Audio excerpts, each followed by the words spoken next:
एक गांव में एक औरत अपने नाती के साथ रहती थी। वो औरत शापित थी और रोज रात को एक चुड़ैल बन जाती और लोगों को मारकर खा जाती थी। एक रात वही भूतिया नानी अपने शिकार की तलाश में निकलती है, चुड़ैल का रूप लेकर। मेरा शिकार, जल्दी आओ सामने, मुझे बहुत जोर की भूख लगी है। तभी उसे एक बच्चा घर के सामने खेलता हुआ दिखता है। बच्चा देख चुड़ैल उसकी तरफ बढ़ती है। मजा आ जाएगा, आज ताजा ताजा नरम मांस खाने को मिलेगा। लेकिन जैसे ही वो चुड़ैल बच्चे के पास पहुंचती है तभी वहाँ गांव वाले आ जाते हैं और उस पर लाठी डंडे से टूट पड़ते हैं। बचाओ, छोड़ दो नहीं तो मैं किसी को जिंदा नहीं छोड़ूंगी। अरे मारो इस चुड़ैल को, बहुत लोगों को परेशान किया है, मारो। थोड़ी ही देर में चुड़ैल गांव वालों की मार से बेहोश हो जाती है। गांव वाले उसे मरा जानकर वहां से चले जाते हैं। तभी उसका नाती मोनू वहां आता है और अपनी नानी की ऐसी हालत देखकर रोने लगता है। नानी, तुम्हें क्या हुआ और गांव वाले तुम्हें क्यों मार रहे थे? चुड़ैल को भी होश आ जाता है। मोनू, मेरे बच्चे, इससे पहले कि गांव वालों को ये पता चले कि तेरी नानी ही चुड़ैल है, तू मुझे यहाँ से ले चल, नहीं तो गांव वाले मेरे साथ साथ तुझे भी मार डालेंगे। फिर मोनू वैसा ही करता है और चुड़ैल को गांव से बाहर एक गुफा के अंदर ले जाता है। मोनू, मेरे बच्चे, मुझे इसी गुफा में जंजीरों से बांध दे, नहीं तो मैं बाहर जाऊंगी और लोगों को मारूंगी, कहीं तू भी मेरा शिकार न बन जाए। मोनू वैसा ही करता है और अपनी चुड़ैल नानी को लोहे की जंजीरों से बांध देता है। नानी, मैंने तुम्हें जंजीरों से बांध तो दिया है, लेकिन तुम क्या खाओगी और कैसे रहोगी?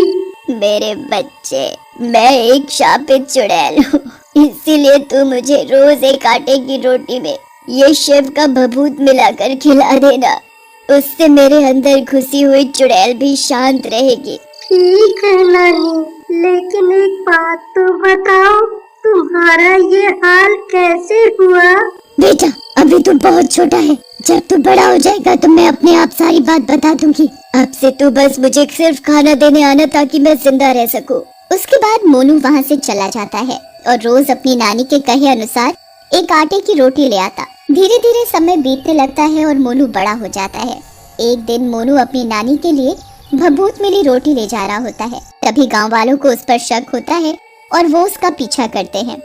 मोनुआ रोज रात को ना जाने कहाँ जात है, अपने हाथ में कुछ पकड़कर इसका पीछा करेगा पड़ी। हाँ भैया, रमेश सही कहा तो, वैसे भी इसका इतिहास कौनो ठीक नहीं है। फिर रमेश और हरीश उसका पीछा करने लगते हैं। मोनू गुफा के पास पहुंचकर अपनी नानी के पास जाता है। नानी, देखो, मैं आपके लिए खाना लाया हूँ, लो खाओ। चुड़ैल जो कि जंजीरों से बंधी होती है मोनू की तरफ गुस्से से देखती है। इतनी देर हो गई, कहाँ था?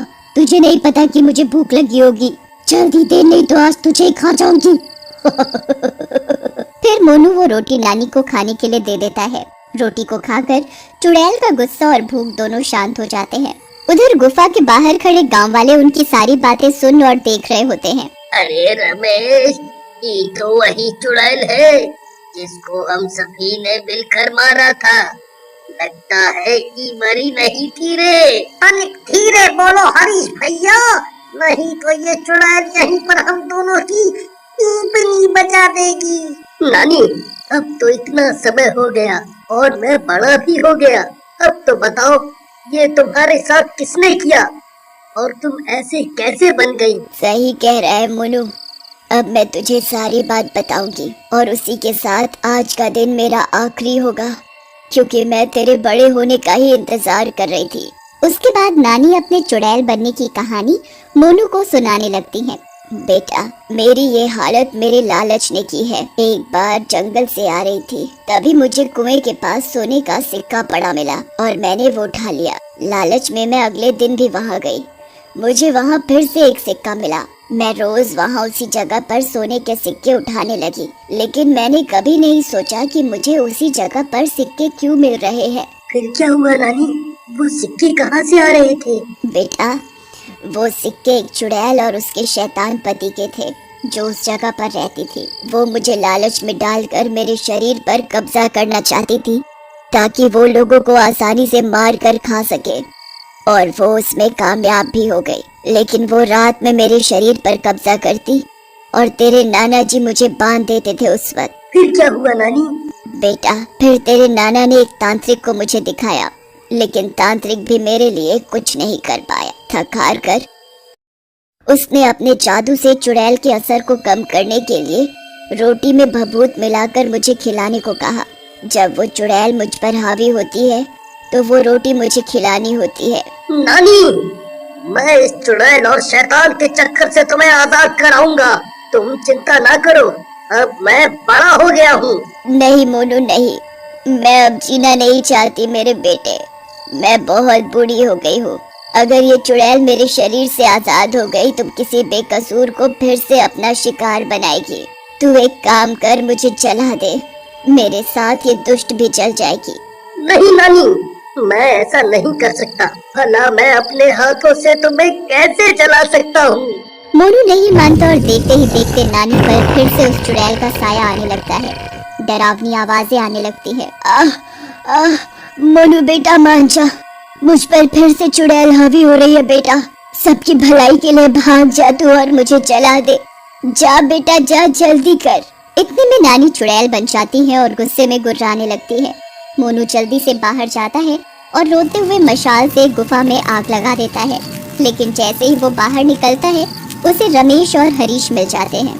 हमने सब सुन लिया है मोनू भैया, तुम्हारी नानी और तुम बहुत महान हो।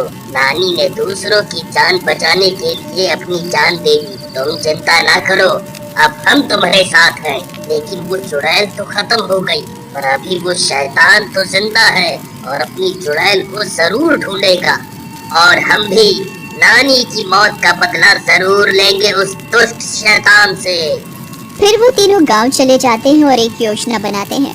योजना के अनुसार वो हरीश को साड़ी पहनाकर और औरत बनाकर आगे आगे जंगल में भेजते हैं और खुद पीछे मशाल लेकर चलते हैं। अरे भैया, मर गया रे, इन दोनों ने तो हमको ही औरत बना दिया। हे भगवान, अब उस शैतान से मेरी इज्जत की रक्षा करना, कहीं अपनी चुड़ैल बीवी समझकर कुछ गड़बड़ ना कर दे। फिर हरीश जंगल में पहुंचकर वहां बैठ जाता है। थोड़ी देर में वहां शैतान आता है। मेरी चुड़ैल, आखिर में तुम आ ही गई, बहुत देर लगा दिया आने में। लेकिन हरीश कुछ नहीं बोलता। अरे क्या हुआ प्रीतम, नाराज क्यों हो? मैंने बहुत कोशिश की, लेकिन मैं विवश था। हरीश को गुस्सा आ जाता है और वो साड़ी उतार कर बोलता है, क्या प्रीतम प्रीतम करे जा रहे हो हैं? और कभी यहाँ छू रहे हो, कभी वहाँ। अरे मैं कोई चुड़ैल बुड़ैल नहीं हूँ, मैं हरीश हूँ, हरीश, और वो भी मर्द। धोखा, मुझसे धोखा, मैं तुझे जिंदा नहीं छोड़ूंगा। ऐसा कहकर शैतान हरीश को पकड़ लेता है। हरीश चिल्लाता है, अरे दुष्टों, कहाँ रह गए? जल्दी आओ, नहीं तो आज तुम्हारे दोस्त को ये मार कर खा जाएगा। अरे क्या पुलिस वाले हो क्या, जो हमेशा आखिरी में आओगे? तभी वहाँ मोनू और रमेश आ जाते हैं और लाठी और डंडों से शैतान को मारने लगते हैं, लेकिन शैतान पर उनका कोई असर नहीं होता। अरे मोनू भैया, अब तो हम लोग गए, ये शैतान हम तीनों को मार डालेगा।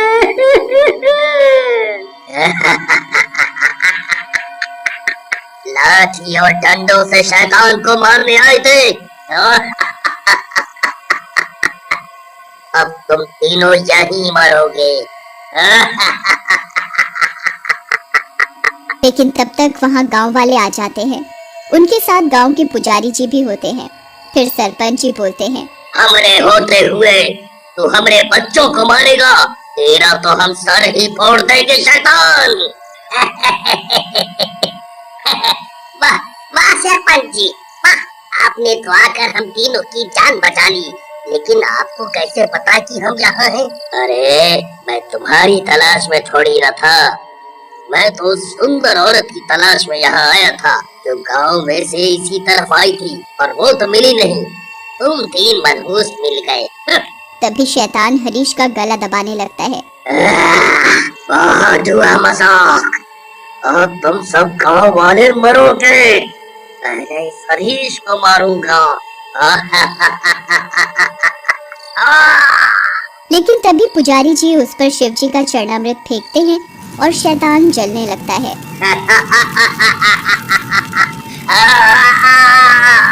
मैं जा तो रहा हूँ, लेकिन फिर आऊंगा।